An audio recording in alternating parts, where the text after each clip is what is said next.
Assalamualaikum warahmatullahi wabarakatuh. Selamat datang kembali sahabat beriman dimanapun Anda berada. Saya berharap kita semua senantiasa dalam lindungan, ampunan, dan hidayah dari Allah Subhanahu wa Ta'ala. Sebelum kita menyelami sebuah rahasia yang paling dijaga dalam kehidupan setiap manusia, rahasia waktu kepulangan kita, mohon luangkan waktu sejenak untuk menekan tombol like, tinggalkan komentar yang berisi doa agar kita semua diwafatkan dalam keadaan husnul khatimah. Dan yang terpenting, subscribe ke saluran ini agar kita terus dapat menyebarkan cahaya ilmu yang mencerahkan. Pernahkah Anda mendengar bisikan, sensasi atau tanda aneh pada tubuh Anda, terutama di waktu-waktu tertentu, dan Anda mengabaikannya karena menganggapnya hanya gejala kelelahan biasa? Apa jadinya jika sensasi yang Anda rasakan di waktu asar itu ternyata adalah pesan langsung dari semesta, isyarat peringatan terakhir dari Allah yang menunjukkan bahwa hitungan mundur kehidupan Anda telah dimulai? Inilah topik yang akan kita kupas tuntas. Tanda-tanda gaib yang konon dikirimkan Allah kepada hambanya 100 hari sebelum ajal menjemput.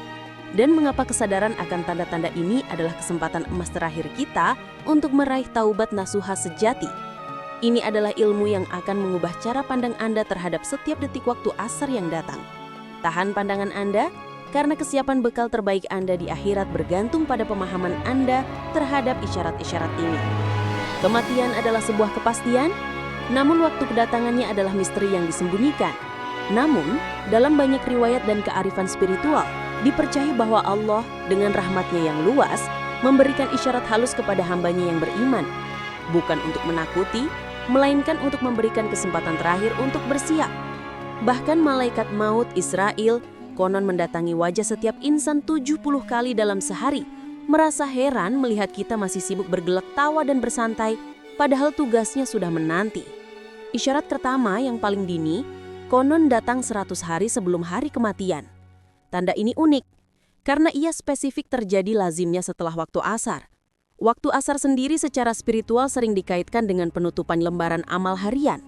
Pada momen ini dipercaya bahwa seluruh tubuh, mulai dari ujung rambut hingga ujung kaki, akan mengalami getaran halus, seakan-akan menggigil. Getaran ini bukan karena dingin, melainkan getaran ruh yang menerima pesan metafisik. Tanda ini hanya akan disadari oleh mereka yang hatinya bersih dan diberikan kesadaran oleh Allah. Bagi mereka yang tenggelam dalam kesenangan dunia, tanda ini akan hilang begitu saja. Namun bagi yang menyadari, getaran itu akan berhenti setelah ia sadar bahwa inilah isyarat. Waktunya sudah sangat singkat, saatnya bertaubat dan menata kembali bekal amal yang tersisa. Jika isyarat 100 hari diabaikan, isyarat kedua yang lebih kuat datang 40 hari sebelum hari kematian. Tanda ini juga terjadi sesudah waktu asar. Secara fisik, kita akan merasakan denyutan kuat di bagian pusat. Secara gaib, pada saat inilah daun yang tertulis nama kita konon gugur dari pohon di atas ares. Malaikat maut dikatakan mengambil daun tersebut, mulai mengikuti kita sepanjang waktu dan bahkan memperlihatkan wajahnya sekilas yang dapat menyebabkan kita merasa bingung seketika. Denyutan di pusar ini adalah penekanan spiritual bahwa takdir sudah ditetapkan dan persediaan waktu telah menipis drastis. Perjalanan waktu terus berjalan dan isyarat semakin spesifik. Bagi orang yang sedang sakit 7 hari sebelum kematian, kondisi unik terjadi. Orang sakit yang tadinya hilang selera makan, secara tiba-tiba justru berselera tinggi untuk makanan.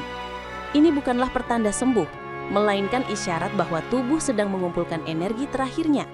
Selanjutnya 3 hari sebelum hari kematian, tanda fisik semakin nyata. Kita akan merasakan denyutan di bagian tengah dahi, yaitu di antara dahi kanan dan kiri.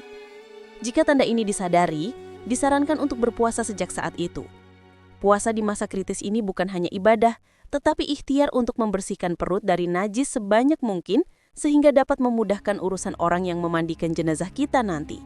Secara fisik pada fase ini, mata hitam atau pupil seseorang akan terlihat tidak bersinar lagi. Hidung akan perlahan-lahan turun, dapat dilihat dari samping, telinga layu, dan telapak kaki yang terlunjur akan jatuh ke depan dan sulit ditegakkan. Semua ini adalah isyarat visual dari alam bahwa daya hidup fisik semakin melemah dan energi sudah mulai ditarik. Isyarat yang paling dekat datang 1 hari sebelum kematian. Juga sesudah waktu asar, kita akan merasakan satu denyutan di sebelah belakang, yaitu di bagian ubun-ubun. Denyutan di ubun-ubun ini adalah isyarat penutup yang mengindikasikan bahwa waktu kita untuk menemui asar esok hari telah habis. Dan akhirnya, tanda akhir yang menandai ajal menjemput. kita akan merasakan udara di bagian pusar turun ke pinggang dan seterusnya naik ke tenggorokan. Ketika sensasi ini terjadi, tidak ada lagi yang bisa dilakukan selain membulatkan hati pada Allah. Pada kondisi kritis ini, kita harus senantiasa mengucapkan kalimat syahadat dan berhusnudzon kepada Allah Subhanahu wa Ta'ala. Ini adalah momen penantian malaikat maut yang penuh haru, di mana semua pertahanan fisik dan duniawi telah runtuh.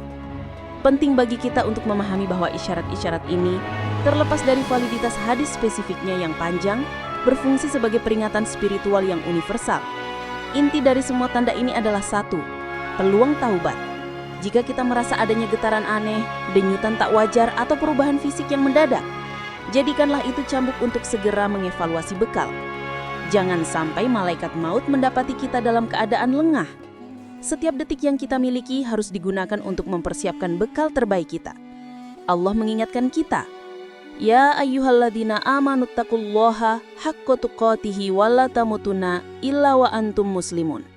Artinya, hai orang-orang yang beriman, bertakwalah kepada Allah sebenar-benar takwa kepadanya. Dan janganlah sekali-kali kamu mati melainkan dalam keadaan beragama